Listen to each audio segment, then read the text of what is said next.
அல்பாவும் ஒமேகாவும் ஆதியும் அந்தவுமாயிருக்கிற சர்வ வல்லமையுள்ள யாவாகிய யாஷ்வமிஷியாவுடைய அதிகாரமுள்ள நாமத்தில் கடந்து வந்திருக்கிற ஒவ்வொரு பிள்ளைகளையும் நான் யாஷ்வமிஷியாவுடைய நாமத்தில் ஆசீர்வதிக்கிறேன். யாவுடைய ஆசீர்வாதம் உங்களோடு கூட இருப்பதாக. அல்லேலூயா. யோவான் சுவிசேஷம் 3வது அதிகாரம் அந்த 18வது வசனத்தை யாராவது ஒரு சத்தமா வாசிங்க. அவரை விசுவாசிக்கிறவன் ஆக்கினைக்குள்ளாக தீர்க்கப்படான், விசுவாசியாதவனோ தேவனுடைய ஒரே பேரான குமாரனுடைய நாமத்தில் விசுவாசம் உள்ளவனாய் இராதபடியினால் அவன் ஆக்கினைக்குள்பட்டாயிற்று. பிரைஸ் யேசுவா. அல்லேலூயா. வாசிக்கப்பட்ட வேத பகுதி கொஞ்சம் வித்தியாசமான ஒரு பகுதி. என்ன அப்படின்னா, 2 காரியம் இருக்கு. ஒன்று விசுவாசிக்கணும், இல்லை அவிசுவாசம் கொள்ளணும்.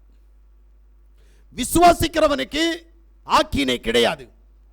ஆனால் தேவனுடைய குமாரனை விசுவாசியாதவனுக்கோ ஆக்கினை தீர்ப்புக்கு உட்பட்டாயிற்று. இப்ப இங்க தெரியணும் தேவனுடைய குமாரன் யார். தெரியாம இருந்தா விசுவாசம் வராது. அல்லேலூயா. இப்ப முதல்ல அவரை விசுவாசித்தால் ஆக்கினை தீர்ப்பு இல்லை. முதல்ல அவர் யார், யாரை விசுவாசிக்கணும். இன்னைக்கு கிறிஸ்தவ உலகத்தில் பலரையும் விசுவாசிக்கிற கிறிஸ்தவ கூட்டங்கள் இருக்கிறது.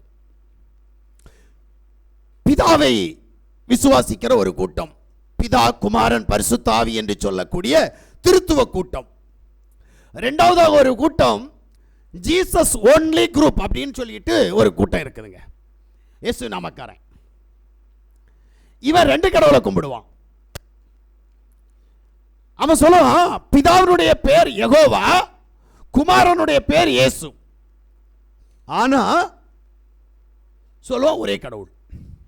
அப்பா பேரு யெகோவா, மகன் பேரு இயேசு, ஆனா ஒரே கடவுள். எப்படி திருத்துவக்காரன் சொல்ற அதே சேம் தான் இவனு சொல்றான். அவனுக்கு 3 கடவுள், இவனுக்கு 2 கடவுள். இப்போ யெகோவா சாட்சிக்காரன் ஒருத்தன் இருக்கிறான். ஆமா, யெகோவாவை விசுவாசிக்கிறான். அவன் சொல்றான் பரிசுத்த ஆவி இல்ல, இயேசு இல்ல, இயேசு கடவுள் இல்ல, அவர் ஒரு தீர்க்கதரிசி அப்படின்னு சொல்றான். ஆனா யெகோவா பிதாவாகிய தேவன் தான் கடவுள், நான் அவரை விசுவாசிக்கிறோம் அப்படின்றாங்க. இப்படி பல குரூப் இருக்குது. ஆனா இங்க யாஷுவா சொல்றார் அவரை விசுவாசிக்கிறவன் ஆக்கினைக்குள்ளாக தீர்க்கப்படான். அப்ப அவர் யார்? அல்லேலூயா. இங்கதான் தேவனை அறிகிற அறிவு நமக்கு மிக மிக அவசியம். நிறைய பேர் என்ன செய்யறது இல்லை அப்படின்னா, தேவனை அறிகிறது இல்லை. தேவனை அறிகிற அறிவுக்குள்ளாக நம்ம கடந்து போகணும். அப்படி போனாதான் தேவன் நம்மை அவருடைய ஸ்தானத்திற்கு கொண்டு வருவார். நான் உண்மையிலேயே ஒரு காலத்தில் கடவுள் இல்லை என்று சொல்லிக் கொண்டிருந்தவன். கடவுளே கிடையாது. கடவுள் இல்லை என்று சொல்வதற்காக ஆதாரபூர்வமான ஆதாரங்களை தேடுவதற்காக பரிசுத்த வேதாகமத்தை படித்தேன், குர்ஆனை வாசித்தேன், இந்த இதிகாசங்களை படித்தேன். படித்து சொன்னேன் கடவுள் இல்லை. சென்னை பட்டணத்திலே ராயபுரம் ஏரியாவிலே கடவுள் மறுப்பு இயக்கத்தில் 99வது உறுப்பினராக இணைந்து செயல்பட்டு கொண்டிருந்தேன் ஒரு காலத்தில். அப்போது நான் வேதங்களை கற்றுக்கொள்ள ஆரம்பித்தேன். கடவுள் இல்லை என்று சொல்வதற்காகவே வேதங்களை கற்றுக்கொள்ள ஆரம்பித்தேன். ஒரு காலத்தில் அம்பாசமுத்திரம் பக்கத்தில் இருக்கிற பாவநாசத்தில் ஹிந்து ஆசிரமத்திற்குள்ளாக நுழைந்து அங்கே நான் சில காலம் அங்கே இருந்தேன். அப்படி என்றால் புரிந்து கொள்ளுங்கள், ஏன் கிறிஸ்தவ மார்க்கம் வேண்டாம் என்று சொல்லி. இப்படி இருந்த எனக்கு வேதங்களை கற்றுக்கொண்ட போது வேதம் ஒன்றை சொல்ல ஆரம்பித்தது. உதாரணமாக சொல்ல போனால், நம்முடைய சகோதரர்கள் பக்கத்தில் இருக்கிறார்கள். அவர்கள் சொல்லுவார்கள் எங்களுக்கு 33 கோடி தேவர்கள் என்று சொல்லி. ஆனால் நான் வேதத்தை வாசித்த போது, இந்து வேதத்தை வாசித்த போது அவர்களுக்கு ஒரே ஒரு கடவுள் தான் இருக்கிறார். தேவதைகள் 33 கோடி தேவர்கள், துர்தேவதைகள், ஆனால் கடவுள் என்பவன் ஒருவன். இஸ்லாம் வேதத்தை வாசித்த போது இஸ்லாமியர்கள் ஒரே கடவுளை நம்புகிறார்கள் என்று சொல்லி பார்த்தேன். ஆனால் கிறிஸ்தவர்களோ 3 கடவுள் இருக்கிறார், அந்த 3 பேரும் ஒன்றாக இருக்கிறார்கள் என்று சொல்லுவார்கள். திருமணத்திலே நாட்டையர் அல்லது பாஸ்டர் அல்லது சாமியார் புருஷன் மனைவியை இணைக்கிற போது சொல்வார்கள், நீங்கள் இனி இருவர் அல்ல, நீங்கள் ஒருவராயிருக்கிறீர்கள், கடவுள் இணைத்ததை மனிதன் பிரிக்காதிருக்கட்டும் என்று சொல்லி 2 பேரையும் ஒன்றாக்குவார்கள். ஆனால் ஒன்றான 2 பேரும் அதிகபட்சம் 1 மாதம் கூட, அதாவது 30 நாட்கள் கூட ஒன்றாய் இருப்பதில்லை. தாய் பேச்சை கேட்டு புருஷனிடத்திலோ அல்லது புருஷன் தாய் தந்தையருடைய பேச்சை கேட்டு மனைவியிடத்திலோ பிரச்சனைகள் உருவாகி கொண்டிருக்கும். அங்கே 2 பேரும் வடதுருவம் தென்துருவமாக இருப்பார்கள். அப்படிப்பட்ட மனுஷ சூழ்நிலையில் இறைவன் 3 பேர் எப்படி ஒன்றாக இருப்பார்கள் என்கின்ற கேள்விகள் எனக்கு எழுந்தபோது நான் வேதங்களை மிகவும் அதிகமாக நேசித்து வாசிக்க ஆரம்பித்தேன். வாசித்து முடித்த பின்பு கடைசியில் சொன்னேன், கடவுள் ஒருவனும் இல்லை, நானே தான் கடவுள். எனக்கு நான் தான் கடவுள். என்னால் முடியாத எந்த சந்தர்ப்பமும் இந்த உலகத்தில் இல்லை.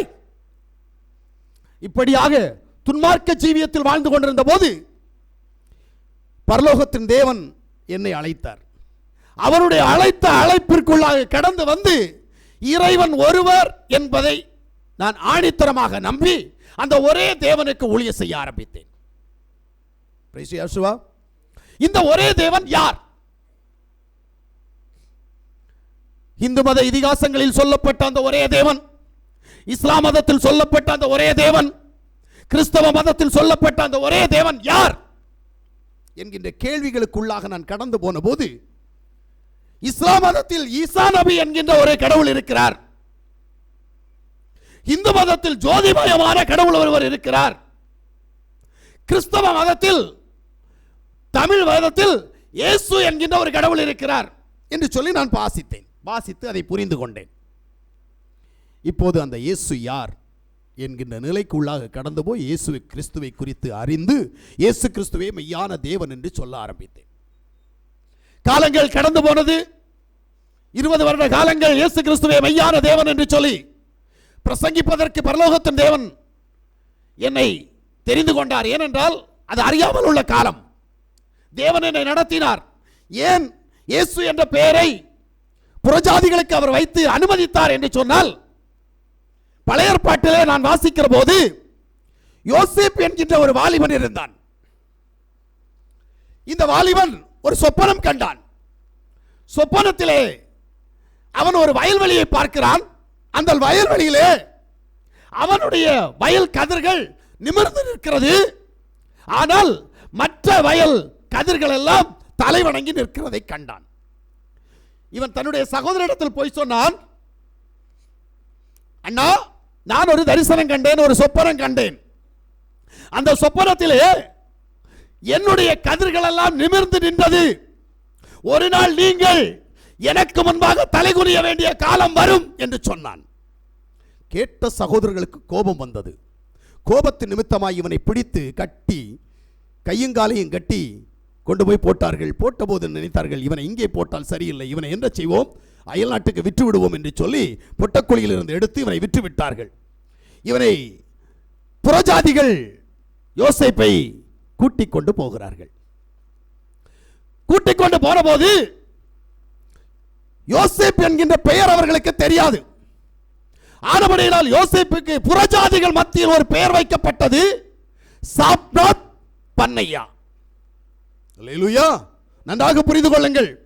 இந்த சாப்நாத் பன்னையா என்கின்ற புறஜாதி நாமமுடைய யோசேப் சிறைச்சாலையில் இருந்து சிங்காசனம் வரைக்கும் உயர்ந்தான். இவன் சிங்காசனத்திற்கு உயர்த்தப்பட்ட பின்பு அவனுடைய சம்பவங்கள் உங்களுக்கு தெரியும். ஆனபடியால் நான் அங்கே போகவில்லை.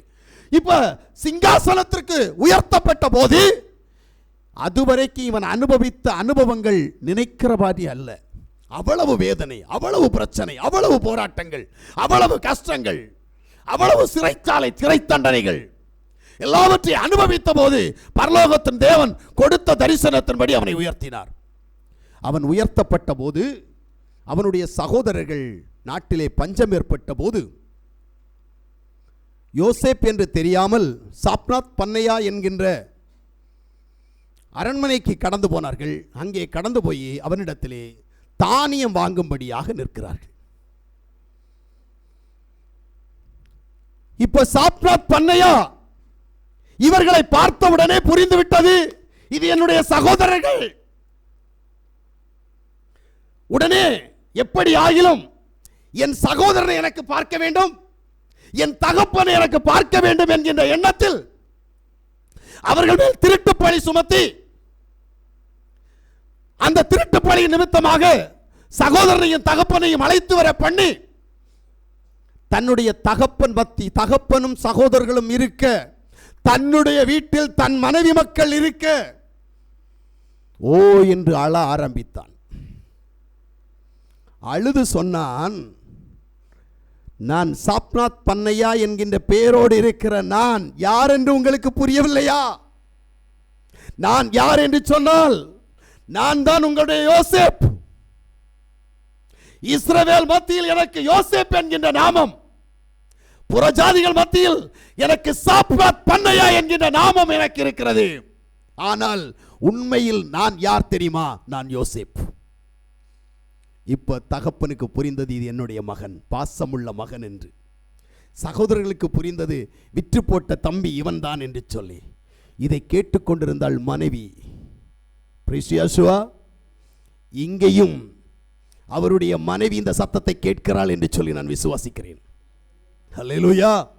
ஏனென்று சொன்னால் இஸ்ரவேலில் இருக்கிற சகோதரர்கள் அவரை இயேசு என்று அழைப்பதில்லை.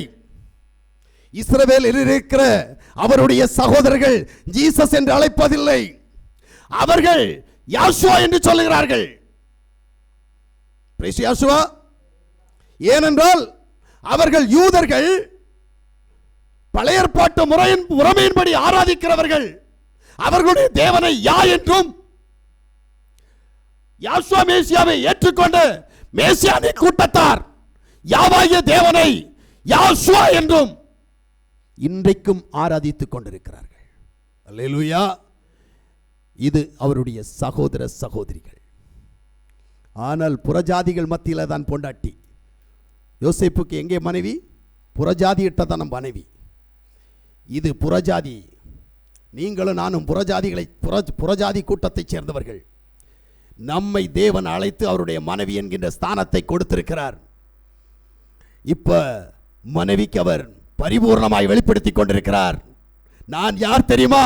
இயேசு அல்ல, நான் ஜீசஸ் அல்ல, நான் யாசுவா, நான் யாசுவா என்கின்ற சத்தத்தினுடைய ஊடாய் மணவாட்டிக்கு அவர் தன்னுடைய நாமத்தை வெளிப்படுத்திக் கொண்டிருக்கிறார். இவரை குறித்து வேதத்தில் வாசிக்கிற போது இந்த யாசுவாவை விசுவாசிக்கிறவரை அப்போஸ்தலருடைய புத்தகம் 10வது அதிகாரம் 43வது வசனம் சொல்லுகிறது, அவரை விசுவாசிக்கிறவன் எவனோ அவன் அவருடைய நாமத்தினாலே பாவ மன்னிப்பை பெறுவான் என்று தீர்க்கதரிசிகள் எல்லாரும் அவரை குறித்து சாட்சி கொடுக்கிறார்கள் என்று. நல்லா புரிஞ்சிடுங்க. வேதம் சொல்லுகிறது, யாசுவாவை விசுவாசிக்கிறவனுக்கு மட்டும் அவருடைய நாமத்தில் பாவ மன்னிப்பு. ஏனென்றால் மறுபடியும் சொல்லுகிறேன், இயேசு என்ற ஒரு நபர் எருசலேமில் பிறக்கவில்லை. ஜீசஸ் என்ற ஒரு நபர் எருசலேமில் பிறக்கவில்லை.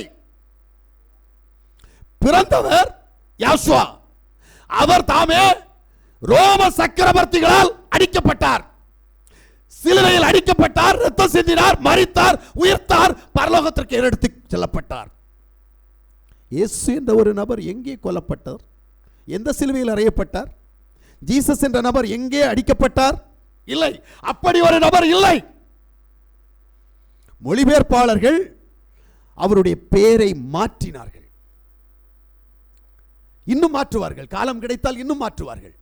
தமிழ் வேதத்திலே இன்றைக்கு இருக்கிற இயேசு என்கின்ற பெயர் 8வது பெயர் இல்லது 7வது பெயராக இருக்கிறது.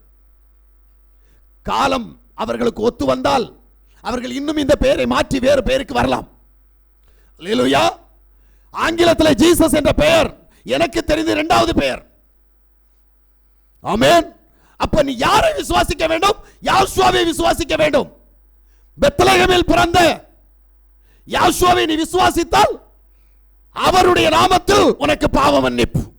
இரண்டாவதாக சொல்லுகிறார் யோவான் சுவிசேஷம் 14வது அதிகாரம் அதனுடைய 12வது வசனத்தை நான் வாசிக்கிற போது, மெய்யாகவே மெய்யாகவே நான் உங்களுக்கு சொல்கிறேன், நான் என் பிதாவினிடத்திற்கு போகிறபடியினால் என்னை விசுவாசிக்கிறவன் நான் செய்கிற கிரியைகளை தானும் செய்வான், இவைகளை பார்க்கலும் பெரிய கிரியைகளையும் செய்வார். பாருங்க, யாசுவா சொல்றாரு, என்னை விசுவாசிக்கிறவன் என்னிலும் பெரிய கிரியைகளை செய்வான்.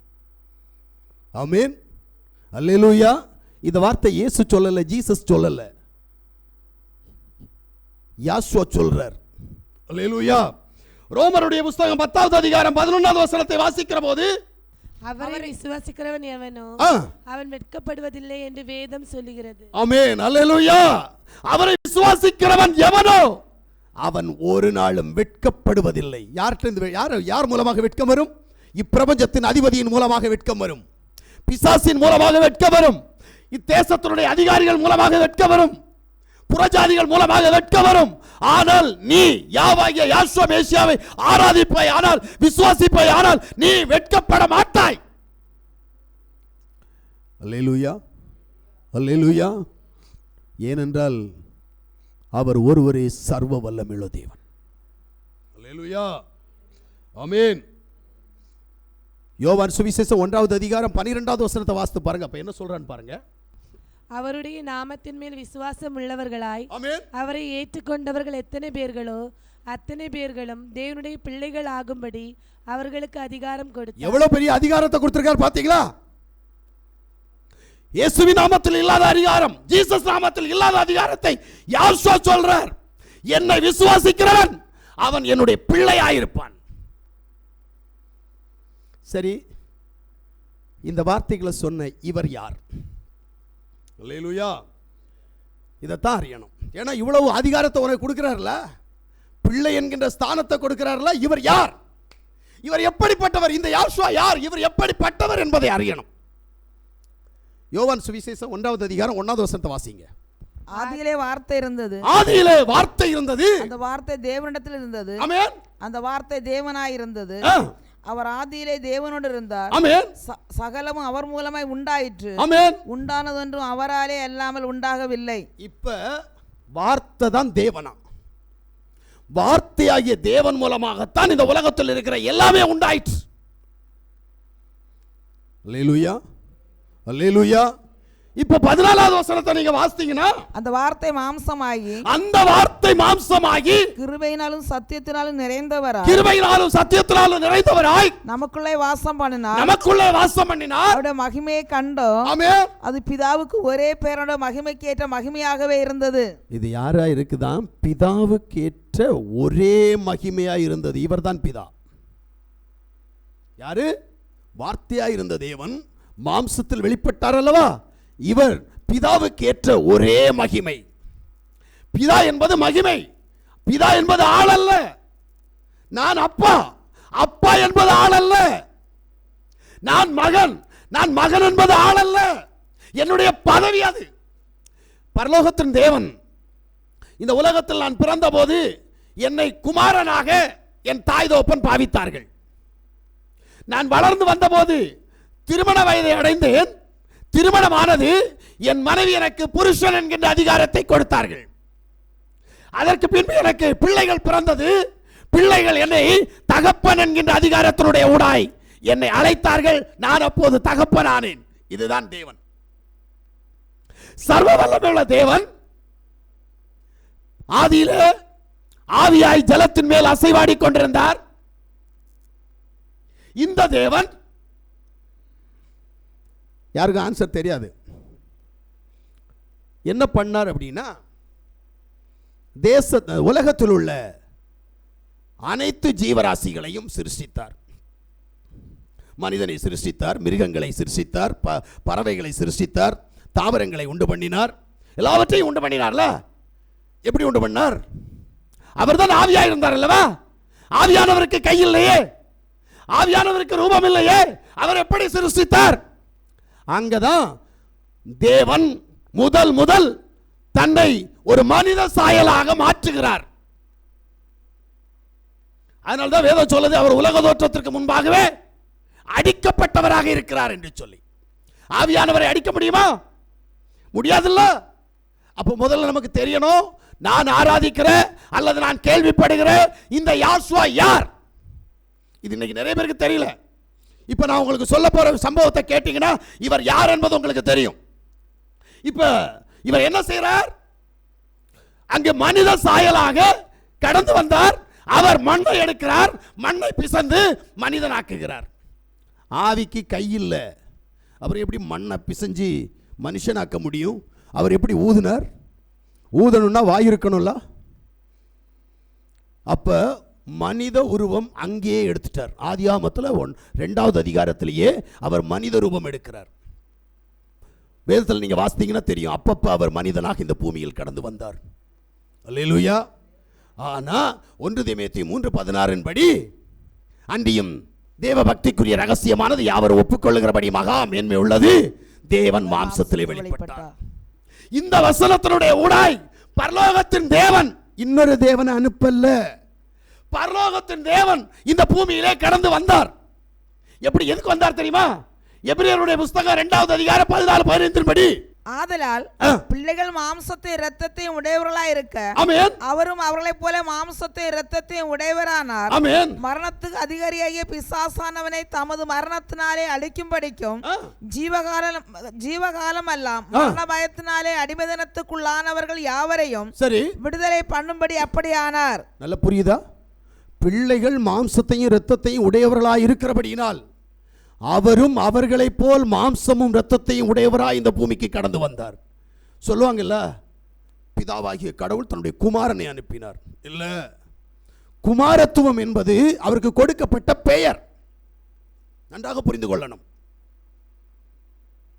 இப்ப சர்வ வல்லமையுள்ள தேவன் தன்னுடைய பிள்ளைகள் மாம்சத்தை இரத்தத்தை உடையவர்களாய் இருக்கிறபடியினால் அவரும் அவர்களைப் போல மாம்சத்தை இரத்தத்தை உடையவராய் இந்த பூமிக்கு கடந்து வந்தார்.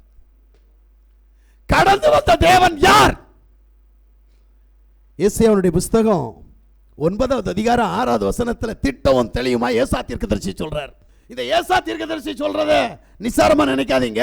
யாசுவா இந்த பூமிக்கு வந்தபோது எரேமியா புத்தகம் உண்டு, தானியேல் புத்தகம் உண்டு, ஆதியாகமம் உண்டு, யாத்திரையாகமம் மோசேயின் மூலமாக எழுதப்பட்ட எல்லா புத்தகங்களும் உண்டு. ஆனால் தேவன் எருசலேம் தேவாலயத்தில் போய் ஏசாயாவுடைய நிருபத்தை எடுத்து தான் வாசித்தார். அப்படியானால் அவருக்கு மிகவும் பிடித்தமான ஒரு தீர்க்கதரிசி யார் என்று கேட்டால் ஏசாயா. இப்ப ஏசாயா சொல்றார், 9:6 வாசிங்க. நமக்கு ஒரு பாலகன் பிறந்தார், நமக்கு ஒரு குமாரன் கொடுக்கப்பட்டார், கர்த்தத்துவம் அவர் தோளின் மேல் இருக்கும், அவர் நாமம் அதிசயமானவர், ஆலோசனை கர்த்தர், வல்லமையுள்ள தேவன், நித்திய பிதா, சமாதான பிரபு எனப்படும். இப்ப இப்படி பேசணும், இப்படி வாசிதான் எல்லாரும் ஏமாந்து போறாங்க. இப்படி வாசிப்பாங்க, ஒன்றும் புரியாது. அவர் நாமம் அதிசயமானவர், அவர் நாமம் ஆலோசனை கர்த்தர், அவர் நாமம் வல்லமையுள்ள தேவன், அவர் நாமம் நித்திய பிதா, அவர் நாமம் சமாதான பிரபு. இவர் யாரு? நித்திய பிதா. அப்ப இவருக்கு மேல யாராவது பிதா இருக்க முடியுமா? இல்ல இவருக்கு கீழே ஏதாவது பிதா இருக்க முடியும்? ஒருவேளை இவருக்கு கீழே எதையாவது நீங்க உருவாக்கலாம், ஆனா இவருக்கு மேல யாரும் இருக்க மாட்டாங்க. ஏன்னா இவர் தான் நித்தியத்துக்குமே பிதா. அல்லேலூயா. இப்ப இந்த நித்திய பிதா யார்? அல்லேலூயா. வாசிங்க 1 யோவான் 5வது அதிகாரம் 20வது வசனத்தை வாசிங்க. நாம விசுவாசிக்க வேண்டியவர் யார் என்று அறியாமல் விசுவாசித்தால் ஒண்ணும் கிடைக்காது. வாசிங்கம்மா. அன்றியும் நாம் சத்தியமுள்ளவரை அறிந்து கொள்வதற்கு தேவனுடைய குமாரன் வந்து நமக்கு புத்தியை தந்திருக்கிறார் என்று அறிவோம். அவருடைய குமாரனாகிய யாசுவா மெசியா எனப்பட்ட சத்தியமுள்ளவர்களுக்கும் இருக்கிறோம். இவரே மெய்யான தேவன். நல்ல கேளுங்க, இவரே மாம்சத்தில் வந்தவரே மெய்யான தேவனும் நித்திய ஜீவனுமாயிருக்கிறார். வேற எதை நீ சொன்னாலும் அத்தனை பேர் பொய்யான தேவன். இது யாரு தெரியுமா? சொன்னவர் யார் தெரியுமா? ஒரு தீர்க்கதரிசியும் சொல்லல, ஒரு ஆசாரியனும் சொல்லல. யாசுவாவோடு கூட இருந்து, யாசுவா கூட உட்கார்ந்து, யாசுவா கூட தூங்கி, யாசுவா கூட சாப்பிட்டு, யாசுவா கூட பிரசங்கம் பண்ணி, யாசுவா கூட பிசாசை துரத்தி, யாசுவாவுக்கு கூடயே இருந்தவன் சொல்றான். அவருக்கு மார்பில சாஞ்சி இருந்தான் பாத்தீங்களா, அவன் சொல்றான். பொய்யாகுமா?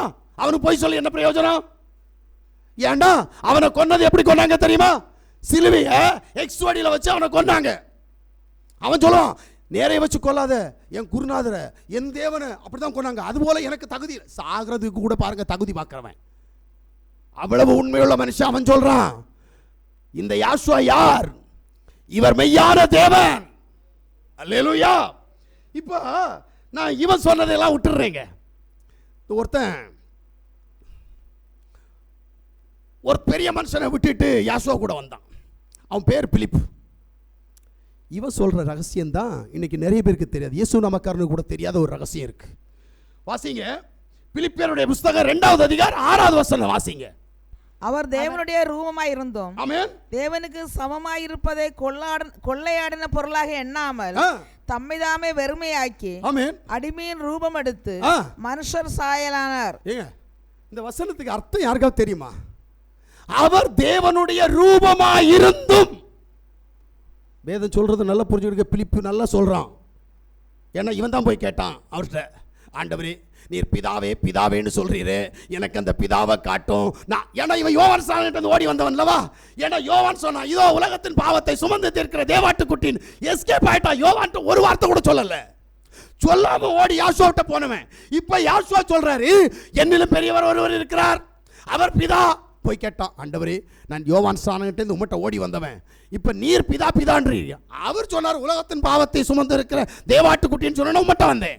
இப்ப நீர் சொல்றீர் பிதா ஒருத்தர் இருக்கா, பிதா ஒருத்தர் இருக்கிறான்னு. அப்ப நான் பிதாவை எனக்கு சொல்ல, நான் அவர்கிட்ட ஓடிடுறேன். அப்பதான் ஆண்டவர் சொன்னார் என்னன்ட்டு, பிலிப்புவே இத்தனை வருஷம் என்னோடு கூட இருக்கிறியே, நான் யாருன்னு உனக்கு தெரியலையே கேட்டார்ல. இப்ப புரிஞ்சு சொல்றான் பாருங்க. இவர் தேவனுடைய ரூபமாய் இருந்தோம், தேவனுக்கு சமமாய் இருப்பதை இரண்டாவது, முதல்ல தேவனுடைய ரூபமாய் இருந்தோம், இரண்டாவது தேவனுக்கு சமமாய் இருப்பதை கொள்ளையாடின பொருளாக எண்ணாமல் அடிமையின் ரூபம் எடுத்தார். அப்ப ஆவியா இருந்தார்ல தேவன், தேவன் தேவன் ஆதியிலே தேவன் வானத்தையும் பூமியை சிருஷ்டித்தார்.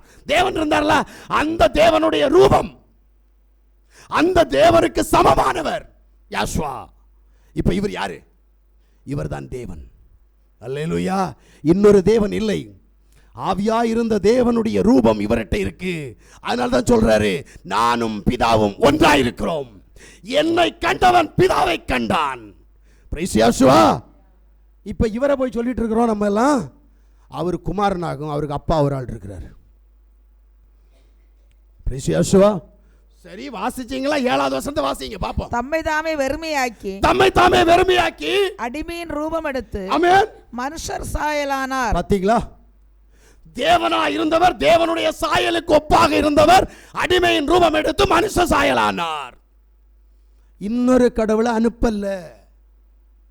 சர்வ வல்லமையுள்ள தேவன் இந்த பூமியில் கடவுள் மனுஷ சாயல் எடுத்து வந்தார். ஆனா 100% மனுஷனாக 100% தேவனாக இருந்தார். அல்லேலூயா. இப்ப 2 கொரிந்தியர் புத்தகம் 4வது அதிகாரம் 4வது வசனத்தை வாசிங்க. அங்க என்ன சொல்றான்னு பாப்போம். தேவனுடைய சாயலாய் இருக்கிற பாருங்க, இங்க சொல்றாரு பாருங்க. அங்க ரூபம் சொன்னார், இங்க சொல்றாரு பாருங்க, தேவனுடைய சாயலாய் இருக்கிற மேசியாவின் போது எனக்கு. இப்ப இவர் தேவனுடைய சாயல். ஏங்க சாயல்னா என்னங்க அர்த்தம்?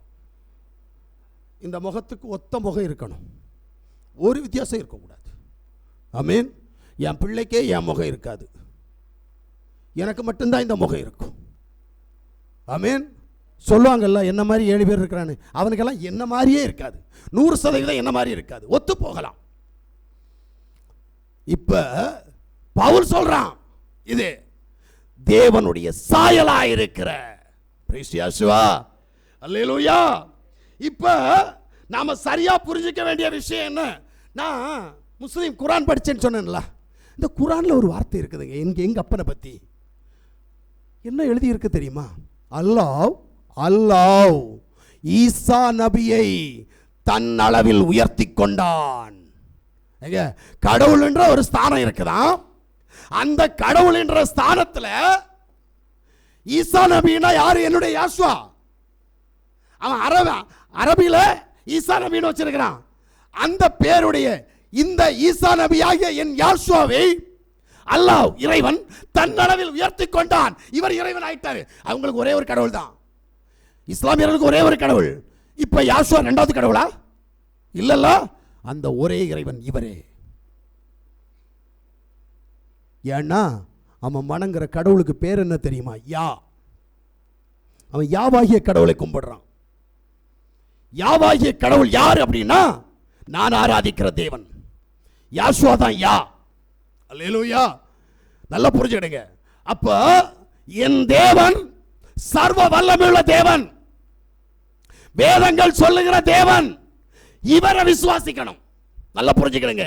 இவரை விசுவாசிக்காம வேற யாரையாவது விசுவாசிட்டு இருந்தா உன் விசுவாசம் அம்போ. அதான் சொல்றாரு, இவரை விசுவாசிக்கலன்னா ஆக்கினி தீர்ப்புக்குட்படுவாய். இவரை விசுவாசிச்சா ஆக்கினி தீர்ப்பு இல்ல. நீ யாரை விசுவாசிக்கிற? இங்க இருக்கிறவங்கள பார்த்து சொல்றேன், நீ யாசுவாவை விசுவாசிக்கிற? நாசியில சுவாசம் உள்ள மனுஷனை நம்புற. புரியல? ஆமா, இங்க இருக்கிறவங்க கூட முழு இருதயத்தோடு, முழு ஆத்மாவோடு, முழு மனதோடு யாசுவாவை விசுவாசிக்கல. பொண்டாட்டி மாப்பிள்ளையை விசுவாசிப்பான், மாப்பிள்ளை பொண்டாட்டியை விசுவாசிப்பான், மாப்பிள்ளை பொண்டாட்டி பிள்ளைகளை விசுவாசிப்பாங்க, பிள்ளைகள் தாய் தோப்பரை விசுவாசிக்கிறாங்க. என்ன அநியாயம் இது? பைபிள் திட்டவட்டமா சொல்லிச்சுல்ல, நாசியில சுவாசம் உள்ள ஒரு மனுஷனையும் நம்பாதேன்ட்டு. கேட்குறியா? பிள்ளைகளை எதுக்கு வளர்த்துறோம்? கடைசி காலத்தில் என்ன காப்பாற்றணும்ல, அதுக்காக நான் பிள்ளைகளை படிக்க வச்சு வளர்த்துக்கிட்டு இருக்கிறேன். அல்லேலூயா, அல்லேலூயா. நல்லா புரிஞ்சுக்கிடுங்க. இதுக்காக தான் பிள்ளைகளை வளர்த்துறோம். கடவுள் மேல நம்பிக்கை இருந்தா இந்த நம்பிக்கை பிள்ளைகள்கிட்ட போகுமா? சரி, பிள்ளைகளுக்கு என்ன கற்றுக் கொடுக்குற? நீ யாரும் அதிக்கிற தேவனை பிள்ளைகளுக்கு கற்றுக் கொடுக்குற? நான் தான் பார்க்குறேன். நீங்க என்ன விசுவாசத்தில் இருக்கிற? பிரேசியாசுவா, நன்றாக புரிந்து கொள்ளுங்கள். இல்லை, அதனால தான் சொல்றேன், உனக்கு ஏன் இந்த பிரச்சனை, ஏன் இந்த போராட்டம் இன்னையோட மாறணும்னா, நீ யாசுவா மேசியாவுடைய நாமத்தை தரித்தவன், யாசுவா மேசியாவை விசுவாசி. இப்ப சர்வ வல்லமையுள்ள தேவன், அவர் தான் மெய்யான தேவன் என்று சொல்லி நீ விசுவாசிக்கணும். நாசியில் சுவாசமுள்ள எந்த மனுஷனை நம்ப கூடாது. அது யாராக வேணாலும் இருக்கலாம்.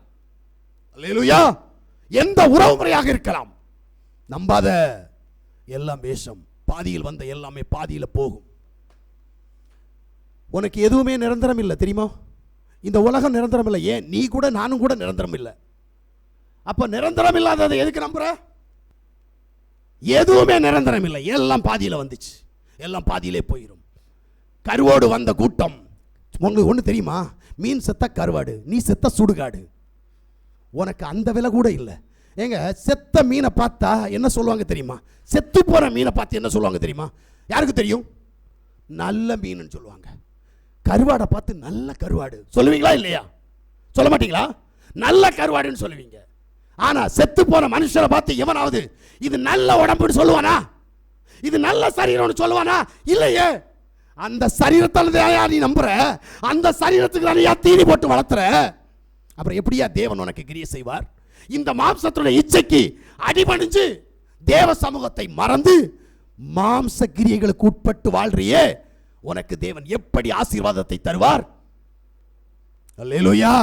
தேவ சமூகத்தில் கடந்து வந்திருக்கிற தேவனுடைய பிள்ளைகளே, யாசுவா மெய்யான தேவன் என்று சொல்லி நீ விசுவாசித்தால் ஆக்கினையிலிருந்து தப்பலாம்.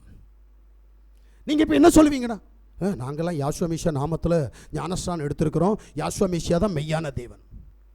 அப்போ உன்னுடைய உறவு முறைகள் பொய்யான உறவு முறையா? சொல்லு. அதையே நேசிக்கிற? அவங்களுக்கு செய்ய வேண்டிய கடமைகள் இருக்கு, கடமையை செய். அதுக்காக அவங்க தலையில சுமக்காத. தலையில சுமக்க வேண்டியவர் அவர் ஒருவர். அல்லேலூயா. அவர் இருக்கிற ஸ்தானத்தை இவங்களுக்கு கொடுத்துக்கிட்டு ஆராதனைக்கு இல்ல, விசுவாசம் இல்ல, ஜெபம் இல்ல, வேத வாசிப்பு, வேதத்தினுடைய தியானம் இல்ல அப்படின்னா நீ யாரை நம்புற? கேட்டா நானும் யாசுவா மேசியாவுடைய பிள்ளை என்னுவேன். இந்த வாழ்க்கை இல்ல, இது ஒத்து வராது. என் தேவன் விரும்ப மாட்டார். தேவன் பரிபூர்ணமாக சொல்றார், என்ன விசுவாசி, நான் உன்னுடைய ஆக்கினை தீர்ப்பை மாற்றித்தாரேன். அப்போ உனக்கு இருக்கிற பிசாசு போராட்டம் மாறும், உனக்கு இருக்கிற பாவ கட்டுகள் மாறும், உனக்கு இருக்கிற சாப கட்டுகள் மாறும். முழு இதயத்தோடு நம்பினால். நீ நம்ப மாட்ட. ஏன் நம்மகிட்ட பிசாசு போராடுது? ஏன் நம்மகிட்ட பாவம் நம்மை மேற்கொள்ளுது? அப்படின்னா உன் விசுவாசத்துல குறைபாடு. அல்லேலூயா. அதனால தான் சொல்றாரு பாருங்க, சங்கீதத்தினுடைய புத்தகம் 109வது சங்கீதம் அதனுடைய 31வது வசனத்தை வாசிங்க. ஆக்கினைக்குள்ளாக தீர்க்கிறவர்கள் நின்று எளியனுடைய ஆத்மாவை ரட்சிக்கும்படி அவர் அவன் வலது பாரிசத்தில் நிற்பார். என் தேவன் சொல்றார், உன்னை ஆக்கினையிலிருந்து தப்புறதுக்காகத்தான் நான் உன் பக்கத்தில் வருவேன். ஆனால் நீ என்னை ஏற்றுக்குவியா? பிரைசியாசுவா அல்லேலூயா. ஏற்றுக்கிற மனப்பக்குவமே இல்லையே. நம்ம மன விருப்பத்தின்படி நம்ம வாழ்ந்துக்கிட்டு இருக்கிறோம். நம்ம இஷ்டத்துக்கு நம்ம வாழ்ந்துக்கிட்டு இருக்கிறோம். இங்கே தேவன் கிரியை செய்ய மாட்டார். மனுஷனுக்கு செம்மையாய் தோன்றுகிற வழி உண்டு, அதனுடைய முடிவு மரணம். பிரைசியாசுவா, அது மரணத்தினுடைய வழிகள். உனக்கு செம்மையாய் தோன்றுகிற அத்தனையும் உன்னுடைய மரணத்திற்கு ஏதுவானவைகளை நீ பின்பற்றி கடந்து போய் கொண்டிருக்கிறாய்.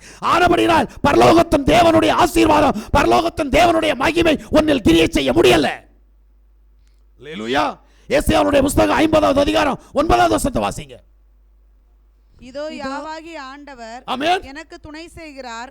என்னை ஆக்கினைக்குள்ளாக தீர்க்கிறவன் யார்? என்னை ஆக்கினைக்குள்ளாக தீர்க்கிற எந்த சத்துருவும் எந்த பிசாசும் ஆக்கினைக்குள்ளாக தீர்க்க முடியாது. நான் விசுவாசிக்கிறவன் இது யாசுவா. ஆமென். இதோ அவர்கள் எல்லாரும் ஒரு வஸ்திரத்தை போல பழசாவார்கள். ஆமென். பொட்டு பூச்சி அவர்களை அரிக்கும். ஆமென். நல்லா புரியுதா? யாசுவாவுக்குள்ள இருந்தா பொட்டு பூச்சி ஒன்னும் அரிக்காது. எதை? இந்த சரீரத்தை அரிக்காது. நீ எடுத்துக்கொள்ளப்படுதலில் பிரவேசிப்பாய். இதனுடைய ஆழம் அதாக்கும். நீ எடுத்துக்கொள்ளப்படுதலில் பிரவேசிப்பாய். ஆனா உன்ட விசுவாசம் இல்லையே, என்ன பண்றது? அல்லேலூயா. இப்படிப்பட்ட தேவனை நீ விசுவாசிக்கணும். முடியுமா? இப்படிப்பட்ட தேவனை தான், இந்த தேவனை தான் நீ விசுவாசிக்கணும். யாசுவாவை மெய்யான தேவன் என்று சொல்லி நீ விசுவாசிக்கணும். இவர் சர்வ வல்லமையுள்ள தேவன் என்று சொல்லி விசுவாசிக்கணும். இவரே நித்திய பிதா என்று விசுவாசிக்கணும். முடியுமா? அல்லேலூயா. மார்க்கு சுவிசேஷம் 16:16 வாசிங்க. விசுவாசம் உள்ளவனாகி ஞானஸ்நானம் பெற்றவன் ரட்சிக்கப்படுவான், விசுவாசியாதவனோ ஆக்கினைக்குள்ளாக தீர்க்கப்படுவான். வேதவசனம் நமக்கு திட்டவட்டமா சொல்லுது. விசுவாசிச்சா ரட்சிப்பு, விசுவாசிக்கல அப்படின்னா ஆக்கினை தீர்ப்பு. உங்களுக்கு தெரிஞ்ச வசனம் இல்ல? ஆமென். எல்லாருக்கும் காணாப்பாடமா தெரியும். மார்க் 16:16 விசுவாசம் உள்ளவனா ஞானஸ்நானம் பெற்றவன் ரட்சிக்கப்படுவான், விசுவாசியாதவனோ அதை விட்டுருவோம். விசுவாசம் உன்கிட்ட எப்படி இருக்குது? இதுதான் முக்கியம். இன்னைக்கு இந்த வருஷம் உனக்குடைய விசுவாசம் உனக்குள் எந்த அளவுக்கு இருக்கிறதோ அந்த அளவுக்கு நீ ஆசீர்வதிக்கப்படுவாய். அவரை விசுவாசிக்காம நீ வேற நாசியில சுவாசம் உள்ள மனுஷனை நம்புற, பணத்தை நம்புற, பொருளை நம்புற, இந்த உலக ஆசையை நம்புறேன்னா உனக்கு தேவன் கிரியை செய்ய மாட்டார். அல்லேலூயா. நீ என்னதான் பைபிளை தூக்கிட்டு யாசுவா யாசுவான்னு சொன்னாலும் அவருடைய சமூகத்தில் போக முடியாது. அல்லேலூயா. போகணும்னா இந்த உலகத்தில் இருக்கிற எல்லா ஆசையும் எல்லா இச்சையும் விட்டுட்டு அவரை மட்டும் பிடிக்கணும். முடியுமா? பிரைஸ் யாசுவா. அப்பதான் தேவன் உன்னை ஆசீர்வதிக்க போறார். அல்லேலூயா. அல்லேலூயா. இப்ப யோவான் சுவிசேஷம் 3வது அதிகாரம் 36வது வசனத்துடைய பின்பகுதியை வாசித்தீங்கன்னா அவரை விசுவாசிக்கிறவனுக்கு என்ன நடக்குமா? குமாரனிடத்தில் விசுவாசமா இருக்கிறவன் நித்திய ஜீவனை உடையவனா இருக்கிறான். பாத்தீங்களா? குமாரனை விசுவாசியாதவனோ ஜீவனை காண்பதில்லை. பாருங்க, 2 காரியம் சொல்லி வச்சிருக்கிறீங்க. விசுவாசிக்கிறவனுக்கு நித்திய ஜீவன், விசுவாசியாதவனுக்கு இல்லை. ஆமென். விசுவாசிக்கிறியா? இப்ப நீ விசுவாசத்துக்குள்ள வரணும்னு தேவன் விரும்புகிறார். உன்னை நான் ஆசீர்வதிக்க போறேன், உனக்கு நான் நித்திய ஜீவனை தர போறேன், உன்னுடைய எல்லா பிரச்சனைகளையும் நான் மாற்ற போறேன், என்னை விசுவாசி என்றாரு. ஆனா இன்னும் நான் விசுவாசிக்க மாட்டேன். இன்னும் பணத்தை நம்புவேன், பதவியை நம்புவேன், பட்டத்தை நம்புவேன், அதிகாரத்தை நம்புவேன், ஆட்சியை நம்புவேன். இதுதானே ஐயா. எதுக்கு? அவரை நம்பு, பற்றி பிடிச்சுக்கோ, விடாத. எந்த சூழ்நிலையில் அவரை விடாத, வேற எதையும் நம்பாத. அல்லேலூயா. வேற யாரையும் நம்பாத. ஆமென். தேவ சமூகத்தில் தேவனுடைய சத்தத்தை கேட்டுக்கொண்டிருக்கிற தேவ ஜனமே, அவரை நம்புகிறவனுக்கு அவர் எல்லாம் செய்வார். அல்லேலூயா. 1 யோவான் 5வது அதிகாரம் 10வது வசனத்தை வாசிங்க. தேவனுடைய குமாரனிடத்தில் விசுவாசமாய் இருக்கிறவன் அந்த சாட்சியை தனக்குள்ளே கொண்டிருக்கிறான். நல்ல கேளுங்க. சாட்சியை தனக்குள்ளே கொண்டிருக்கிறான். தேவனை விசுவாசியாதவனோ தேவன் தம்முடைய குமாரனை குறித்து கொடுத்த சாட்சியை விசுவாசியாததினால் அவரை பொய்யராக்குகிறார். பாத்தியா? நீயே தேவனை பொய்யனாக்குற, கடைசியில் நான் தேவனுடைய பிள்ளைன்னுவ. எப்படி? வசனம் நமக்கு தெரியாது, சும்மா சொல்லிட்டு இருப்போம். நம்ம நான் தேவனுடைய பிள்ளை, நான் தேவனை விசுவாசிக்கிறேன், நான் தேவனுக்குள்ள இருக்கிறேன், அவருடைய நாமத்தை தரிச்சிருக்கிறேன், அவருடைய நாமத்தில் ஆராதிக்கிறேன். ஆட போய் அவர் உனக்கு தெரியாதுன்னு சொல்லுவார். என்னை நோக்கி கர்த்தாவே கர்த்தாவே என்று கூப்பிடுகிறவன் ஒரு நாளும் என்னண்டையில் வரமாட்டான், விண்ணரசில் நுழைய மாட்டான்றார். அப்புறம் எப்படி? உனக்கு சத்தம் புரியாது, உனக்கு பாசாங்க நிறைய புரியும். சத்தம் புரியணும்னா வேதத்துக்குள்ள நிக்கணும், வேத வசனத்தை மட்டும் கீப் பண்ணணும். இந்த உலகத்தை நேசிக்கிறதுக்கு இல்ல, உலக சிநேகம் யாவுக்கு விரோதமான பகை. இது கூட தெரியல, கேட்டா நான் விசுவாசினுவேன். உலகத்தில் உள்ளவைகளை நேசிக்கிற எவனும் தேவனை விசுவாசிக்க முடியாது. ஆமென். அப்ப நீ உலகத்தை நேசிச்சு தேவனை நேசிக்கணும்னு நினைக்கிறியோ? முடியாது. தேவனுடைய வார்த்தையை பொய்யாக்குற, தேவனையே பொய்யாக்குற. எப்படி? அல்லேலூயா, அல்லேலூயா. நல்லா புரிஞ்சுக்கிடுங்க, இவரை தான் விசுவாசிக்கணும். ஆனா இப்ப யோவான் சுவிசேஷம் 3வது அதிகாரம் 18வது வசனத்துக்கு வாங்க. விசுவாசிக்கிறவன் ஆமென் ஆக்கினைக்குள்ளாக தீர்க்கப்படான், விசுவாசியாதவனோ தேவனுடைய ஒரே பேரான குமாரனுடைய நாமத்தில் விசுவாசம் உள்ளவனாய் இராதபடியினால் அவன் ஆக்கினை தீர்ப்புக்கு உட்பட்டான். தேவனுடைய குமாரனே அல்ல விசுவாசிக்க சொன்னாரு. தேவனுடைய குமாரனுடைய நாமத்தில் விசுவாசமாய் இல்லாதவன் ஆக்கினைக்குள்ளாக தீர்க்கப்பட்டாயிற்று. அந்த வார்த்தையை நீங்க சரியா கவனிக்கணும். குமாரனை விசுவாசிக்க சொல்லல, குமாரனுடைய நாமத்தை விசுவாசிக்க சொன்னார். இப்ப நாமம் இருக்கா? நாமம் என்னது? குமாரனுடைய நாமம் என்ன? யாஷுவா கடைசியா ஒரு வார்த்தை சொல்லிட்டு போனார். லூக்கா 24வது அதிகாரம் 47வது வசனத்துல, அன்றியும் மனம் திரும்புதலும் பாவ மன்னிப்பும் எருசலேம் தொடங்கி சகல தேசத்தாருக்கும் அவருடைய நாமத்தினாலே பிரசங்கிக்கப்படவும் வேண்டியது. இந்த வார்த்தையை யார் சொன்னான்னு கேளுங்களேன். நீ இயேசுன்னு சொல்றே, அவர்தான். நீ ஜீசஸ் சொல்றே, அவர்தான் சொன்னார். எருசலேம் தொடங்கி சகல தேசத்திற்கும் ஒரே நாமம். அந்த நாமம் என்ன? அல்லேலூயா. அந்த நாமத்தை விசுவாசிக்க சொன்னார், அந்த நாமத்தை ஆராதிக்க சொன்னார். அந்த நாமம் தான் மெய்யான தேவன் என்று விசுவாசிக்க சொன்னார். அல்லேலூயா. அந்த நாமத்தை ஆராதிக்கல அப்படின்னா, அல்லேலூயா, ஒவ்வொருவனுக்கும் ஆக்கினை தீர்ப்பு. இனி ஆராதிக்கிறியா? ஆராதனை என்பது ஒவ்வொரு நாளும் ஆராதிக்கணும், ஒவ்வொரு வாரமும் ஆராதிக்கணும், ஆராதிச்சுக்கிட்டே இருக்கணும். ஞாயிற்றுக்கிழமை ஆராதிக்கணுங்க. நம்ம ஆராதிக்கிறது இல்லை, நம்முடைய சொந்த வேலைக்கு புறப்பட்டு போறோம். சிலர் என்ன செய்வாங்க தெரியுமா? ஞாயிற்றுக்கிழமை ஆராதனையா, வேலைக்கு போகணும் இன்னைக்கு அப்படின்னு வேலைக்கு போயிடுறாங்க. கடவுள் சும்மா விட்டுருவாரா? ஆமென். கொஞ்சம் யோசித்து பாருங்க. தேவன் அண்டசராசங்களை சிருஷ்டித்த தேவன் 6 நாள் வேலை செஞ்சுட்டு 7வது நாள் ஓய்ந்திருந்தார். உன்னை என்னையும் பார்த்து சொல்றார் 7வது நாள் ஓய்ந்திருந்தார். நீ என்ன செய்யற தெரியுமா? 7வது நாள் வேலை செய்வ. முதல்ல தேவனை உண்மையாய் தேடு. அல்லேலூயா. அவரை உண்மையாய் தேட தேட அவர் உனக்கு ஆசீர்வாதத்தையும் அவர் உனக்கு சமாதானத்தையும் கொடுப்பார். மறந்துடாத. அல்லேலூயா. இப்ப சொல்றாரு, தேவனுடைய குமாரனாகிய யாசுவா மேசியாவை விசுவாசியா விட்டால் ஆக்கினை தீர்ப்புக்கு நீ உட்பட்டாயிற்று. தீர்ப்பு முடிஞ்சாச்சு உனக்கு. அல்லேலூயா. இப்ப தீத்து 3:11 வாசிங்க. இப்படிப்பட்டவன் நிலை தவறி தன்னில் தானே ஆக்கினை தீர்ப்புக்குட்பட்டவனாய் பாவம் செய்கிறவனாய் இருக்கிறான் என்று அறிந்திருக்கிறாய். கடவுளை ஏமாத்த முடியாது. நீ பாவம் செஞ்சிட்டு இருக்கிற, முதல்ல ஒத்துக்குவியா? இப்ப இந்த வசனத்துக்கு பதில் சொல்லு. 7வது நாள் ஓய்ந்திருக்க முடியாமல் வேலை செய்கிறாயே, அவன் சொல்லுவானா? இந்த வசனத்துக்கு மறுபுத்தரவு சொல்ல முடியுமா? முடியாதுல்ல. நீ பாவம் செய்கிற, இதனால தான் உனக்கு பிரச்சனை, இதனால தான் உனக்கு போராட்டம். உன்னிட்டேந்து பிசாசு போகாம இருக்குது, உன்னிட்டேந்து பாவம் போகாம இருக்குது, உன்னிட்ட இருக்கிற சமாதான குலைச்சல் மாறாம இருக்கிறது காரணமே இதுதான். அல்லேலூயா. 2 தெசலோனிக்கேயர் புத்தகம் 1வது அதிகாரம் 10வது வசனத்தை வாசிங்க. அவருடைய வல்லமை பொருந்திய மகிமையில் இருந்தும் நீங்களாகி நித்திய அழிவாகி தண்டனை அடைவார்கள். எப்படி பாத்தீங்களா? வேத வசனம் ஒன்னும் உனக்கு தெரியல, தெரியாமலே பைபிள் தெரியும் பைபிள் தெரியும்னு சொல்லிட்டு இருப்ப. இந்த பைபிள் வசனம் உன்னை ஜட்ஜ்மெண்ட்டுக்குள்ளாக ஆக்குது. மறந்துடாத. ஆக்கினை தீர்ப்புக்குள்ளாக உன்னை நியாயம் தீர்த்துக்கிட்டு இருக்குதுன்றத மறந்துடாத. ஆராதனைக்கு வரேன்னா ஆராதனை நாள தேவனுக்கு ஒப்பு கொடுக்கணும். 8 மணிக்கு ஆராதனைனா 7:45 வந்து காத்துரு. வரமாட்டோம்ல. 8 மணிக்கு ஆராதனை 9 மணிக்கு வருவோம், சிலர் 9:30 வருவோம். ஏன்?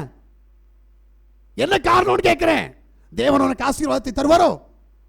இல்லைன்னா இன்னைக்கு போக வேண்டாம், நாளைக்கு போகலாம். இந்த வாரம் வேண்டாம், அடுத்த வாரம் பார்த்துக்கலாமே. அவரை ஆராதிக்கிறதுக்கு கூட இன்னைக்கு வேண்டாம், நாளைக்கு பார்த்துக்கலாம். ஏன்? பிசாசு உன்னை வஞ்சிச்சு வச்சிருக்கிறான்.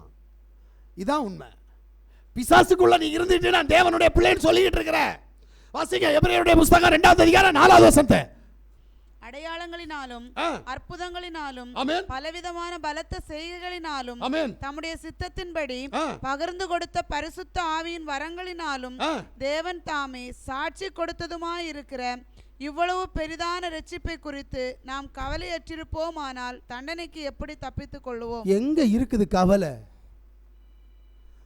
ஆராதிக்கிறதுக்கு ஒரு வாஞ்சை இல்லை, அப்புறம் கவலையா உனக்கு? இல்லையே, கவலையே இல்லையா உனக்கு? ஆராதனை மேல ஸ்தோத்திர பகுதியில கவலை இல்லை,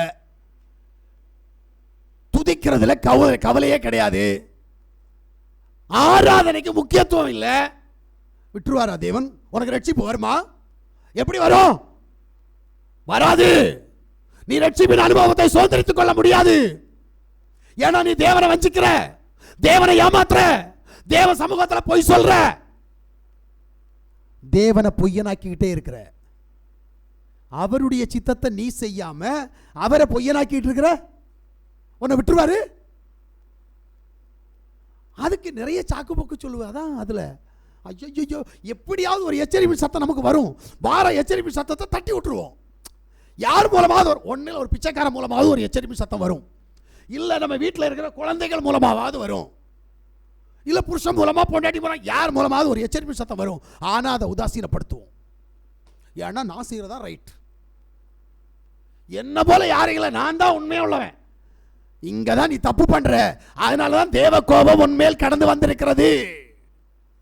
நீ நினைக்கிற எதுவும் நடக்காது, எங்க அப்பா நினைக்கிறது தான் நடக்கும்.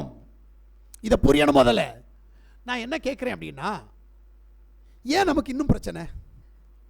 ஏன் இன்னும் நமக்கு சமாதானம் இல்லை? இன்னும் ஏன் நமக்கு சந்தோஷம் இல்லை? இன்னும் நமக்கு ஏன் விடுதலை இல்லை? உண்மையான நாமத்தை தெரிஞ்சாச்சுல்ல, உண்மையான நாமத்தை ஆராதிக்கிறோம் அல்லவா, அப்புறம் ஏன் இல்லை? விடுதலை இல்லையே, என்ன காரணம்? ஆமென். புரிஞ்சுக்குங்க, நீங்க தேவனை பொய்யனாக்கிட்டு இருக்கிறீங்க, நீங்க தேவனை ஏமாத்துறீங்க. நீங்க ஏமாத்துறதுனால உங்களுக்கு நல்லது நடக்கல, நீ நினைக்கிற காரியம் உனக்கு நடக்கல. ஆமென். ஒன்னிலிருந்து பிசாசானவன் கிரியை செய்து கொண்டிருக்கிறான், மறந்துடாத. அல்லேலூயா. 2 கொரிந்தியர் புத்தகம் 3ஆவது அதிகாரம் 9ஆவது வசனத்தை வாசிங்க. ஆக்கினை தீர்ப்பு கொடுக்கும் ஊழியம் மகிமை உள்ளதா இருந்தால், நல்ல கேளுங்க, ஆக்கினை தீர்ப்பு கொடுக்கிற ஊழியம். அப்ப இப்படி ஒரு ஊழியம் இருக்குது, மனம் மறந்துடாத. இது பைபிள், இது பைபிள் சத்தியம். இது உனக்கு தெரியாது இது வரைக்கும். நீ எல்லா நாளும் என்ன நினைச்சிட்டு இருக்க தெரியுமா? என் ஆண்டவர் அன்புள்ளவர், என் ஆண்டவர் இரக்கமுள்ளவர், என் ஆண்டவர் சமாதான பிரபு, ஆனபடினால் எனக்கு நன்மை மாத்திரமே செய்வார். இல்ல, ஒண்ணு மட்டும் தெரிஞ்சுக்கோ, தேவனால் அபிஷேகம் பண்ணப்பட்ட ராஜா, தேவனால் அபிஷேகம் பண்ணப்பட்ட ராஜா தேவனுடைய சித்தம் செய்யாததினால் ஒண்ணு நடந்தது தெரியுமா உனக்கு? தேவனே பொல்லாத ஆவியை அவனுக்கு அனுப்பி விட்டார். தெரியுமா உனக்கு? உனக்கு புரியல. என் வேதம் எப்படிப்பட்டதுன்னு உனக்கு தெரியல. வேதத்தை நம்புறேன்னு சொல்லி நடிக்காத, தேவனை நம்புறேன்னு நடிக்காத. உன்னுடைய நடிப்பு முழுவதும் தேவன் பார்த்து கொண்டிருக்கிறார். ஆனபடினால் அவர் அபிஷேகம் பண்ணினவருக்கு அவர் பொல்லாதாவை அனுப்புகிறார்னு சொன்னா உன்னை சும்மா விட்டுருவாரா? அதனால தான் உங்ககிட்ட என்ன இருக்கு? சாபம் இருக்கு, பிசாசு போராட்டம் இருக்குது, உன் குடும்பத்தில் இன்னும் நிம்மதி இல்லை. ஆமென். இன்னும் போராட்டம், இன்னும் கட்டுகளுக்குள்ளாக இருக்கிற. நீ கட்டுக்குள்ள இரு. நீ பெத்த பிள்ளை எதுக்கு கட்டுக்குள்ள அனுப்புற? உனக்கு புரியல. நீ கடவுளை ஏமாத்துற, அவரை பொய்யனாக்குற. ஆனபடிலாம் உன் சந்ததிக்கு தந்திருக்கிறார் சாபத்தை. சும்மா இல்ல, உனக்கு புரியாது, இன்னும் புரியாது. ஏன்னா நீ அதுக்காக ஒப்படைக்கப்பட்டிருக்கிற. இன்னும் நீ திருந்த மாட்ட, இன்னும் கடவுளை ஏமாத்துவ. நான் அநேகர்கிட்ட சொல்லியிருக்கிறேன், தேவனை மட்டும் வஞ்சிக்காத, தேவனை மட்டும் பொய்யனாக்காத. அப்படின்னா இன்னும் பொய்யனாக்கிட்டு தான் இருப்போம். விட்டுருவாரா? அவருக்கு உண்மையா இரு. வாசிமா அந்த வசனத்தை. ஆக்கினை தீர்ப்பு கொடுக்கும் ஊழியம், ஆக்கினை தீர்ப்பு கொடுக்கும் ஊழியம் மகிமை உள்ளதா இருந்தால், மகிமை உள்ளதாக இருந்தால், நீதியை கொடுக்கும் ஊழியம் ஆமென் அதிக மகிமை உள்ளதா இருக்கும். இவனுக்கு இந்த ஒண்ணு தான் தெரியும், நீதியின் ஊழியம் அவ்வளவுதான் தெரியும். ஆக்கினை தீர்ப்புக்குள்ள ஊழியம் தெரியாது. இன்னைக்கு வரைக்கும் எத்தனை வருஷம் பைபிள் வச்சிருக்கிற தெரியாது. ஆனா இன்னைக்கு வரைக்கும் ஆக்கினை தீர்ப்பு ஆகிய ஊழியத்தை தெரியாது. என்ன பண்றது? என் தேவனுக்கு ஒரு குணம் இல்லை. ஒரு நாணயத்துக்கு 2 பக்கம் இருக்கிற மாதிரி என் தேவனுக்கு 2 பக்கம் இருக்கு தெரியுமா? ஒன்றும் இல்லை. இது என்னன்னு தெரியுமா? இது என்னன்னு தெரியுமா? பரலோக ராஜ்யம், அவ்வளோதான் தெரியும். இதுக்கு முன்னாடி 4 உருவம் இருக்கு. 4 உருவம் இருக்கு இதுக்குள்ளால. ஒன்று மனித உருவம், ஒன்று சிங்க உருவம், ஒன்று கழுகு உருவம், ஒன்று மாட்டு ரூபம், எருது ரூபம். அல்லேலூயா. இப்படி 4 உருவம் கொண்ட படம் வச்சிருக்கிறேன் தெரியுமா? உங்க கேலண்டர்ல கண்டிப்பா அது இருக்கும். அதுதான் இந்த படம். இது என்னன்னா தெரியுமா? என் தேவனுடைய முகச்சாயல் இதுதான். நீ நினைக்கிற மாதிரி இல்ல. அன்புள்ளவர், இரக்கம் உள்ளவர். இந்த 4 முகத்துக்கு 4 குணம் இருக்குதுயா. இந்த 4 முகத்துக்கு 4 குணம் இருக்குது. உன்னை என்ன பண்ணுவார் தெரியுமா? உனக்கு புரியல. என் சர்வ வல்லமையுள்ள தேவன் ரொம்ப வித்தியாசமானவர். ஆக்கினை கொடுக்கிற ஊழியத்தை உனக்கு முன்னாடி வச்சிருக்கிறாரு. நீ உண்மை இல்லை அப்படின்னா ஆக்கினை தீர்ப்பு உன்கிட்ட கடந்து வரும். அதனால இறுதியா தேவ சமூகத்தில் தேவன் சொல்லுகிற காரியம் என்னவென்று சொன்னால், ரோமருடைய புத்தகம் 8வது அதிகாரம் 1வது வசனத்தை வாசித்து முடிச்சிரும். ஆனபடியால் மேசியா யாசுவாக்கு உட்பட்டவர்களாய் இருந்து மாம்சத்தின்படி நடவாமல் ஆவியின்படியே நடக்கிறவர்களுக்கு ஆக்கினை தீர்ப்பு இல்லை. நல்லா பாத்தீங்களா? ஆக்கினை தீர்ப்பு இல்லை. அப்ப நீ மாம்சத்துக்கு நீ செவி கொடுக்க கூடாது. விருப்பத்துக்கெல்லாம் நீ நடக்காத. நீ பெரிய மகானா இருக்கலாம், வேணும்னா எம்எல்ஏ ஆயிரு, எம்பி ஆயிரு, கலெக்டர் ஆயிரு, எனக்கு என்ன காணும்? வேதம் சொல்லுது மாம்ச சித்தத்துக்கு நீ செவி கொடுக்காத. தேவனுடைய சித்தத்திற்கு செவி கொடு. இதுதான் வேதம். அல்லேலூயா. தீத்துனுடைய புத்தகம் 3வது அதிகாரம் 10-11. வேத புரட்டனா இருக்கிற ஐயோ இல்ல பாப்பா, நானா யாசுவா மேசியாவுக்கு பிள்ளை, நான் யாசுவா மேசியா ஊழியக்காரன், நான் யாசுவா மேசியா விசுவாசி, நான் யாசுவா மேசியாவோட நாமத்தை தரிச்சிருக்கிறேன். இல்ல, வேத புரட்டன் தேவனை பொய்யானாக்குறதா இருந்தால், தேவனுடைய நாமத்தை வீணிலே வழங்குவதாக இருந்தால், தேவனை நீ விசுவாசியாமல் உன்னுடைய காரியங்களை விசுவாசிப்பதாக இருந்தால் நீ பொய்யன். ஆனபடினால் வேத புரட்டன். ஒருவனுக்கு நீ இரண்டொரு தரம் புத்தி சொன்ன, அவனுக்கு ஒரு தடவையோ புத்திய சொல்லிட்டு அவனை விட்டு விலகு. அவனை விட்டு, அவ்வளவுதான். அவனுக்கு சாபத்துக்குள்ளவன், அவனை விட்டுரு அப்படின்ட்டார். முடிஞ்சு போச்சா? அப்படிப்பட்டவன் நிலை தவறி தன்னில் தானே ஆக்கினை திருப்பு உடையவனாய் பாவம் செய்கிறவன் என்று அறிந்திருக்கிறாயே. பாத்தீங்களா? அவன் சொந்த காலில் நிக்க மாட்டான், நிலை தவறி விழுந்துருவானா. பிரியமான தேவஜனமே, கேட்ட வார்த்தைக்குள்ளாக நம்மை ஒரு விசை புதுப்பிப்போமா? சர்வ வல்லமையுள்ள தேவன் நம்மோடு கூட எச்சரிப்பின் சத்தத்தை கொடுக்கிறார். இந்த புதிய நாளில் அவரை விசுவாசிக்கிறவனுக்கு நியாய தீர்ப்பு இல்லை, ஆக்கினை தீர்ப்பு இல்லை. ஆனால் அவருடைய நாமத்தை விசுவாசியாதவன் எவனோ அவனுக்கு ஆக்கினை தீர்ப்பு உண்டு என்று சொல்லப்படுகிறது. நாம் எல்லாரும் கண்களை மூடுவோம்.